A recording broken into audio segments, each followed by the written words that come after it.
咁落橋樓其實所有電器物資到齊㗎啦，聽日愉景樓會到埋啲松肉。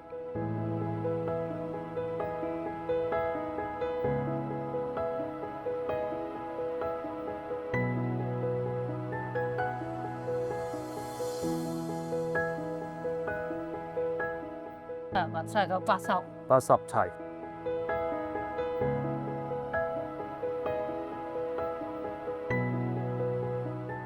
不可以有得有着嘅。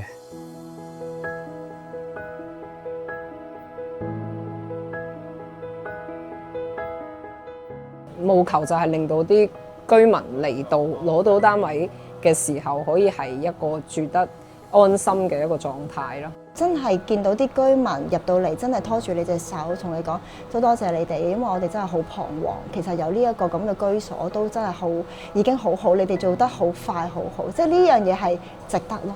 都係嚟到愉景樓呢度去負責一啲倉務嘅工作啦。當我見到HR 嘅一個招募嘅電郵嘅時候呢，咁我都即刻報名啦。我自己最大感受其實係都見到好多唔同團隊嘅人士好有心咁樣嚟幫手做呢件事。其實大家個心都係想受影響嘅居民盡快可以恢復翻佢哋自己一個正常嘅生活咁樣。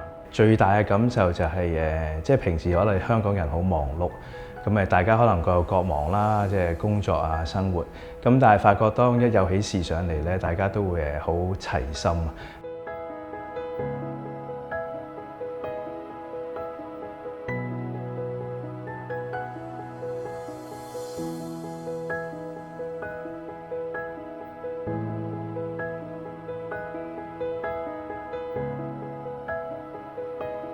婆婆你好啊，我配對咗阿珊咧做你嘅鄰里義工啊。房協有你咧係一個跨專業嘅，都會有一啲嘅健康管理嘅服務啦、鄰里支援、照顧者支援、家居支援等等嘅。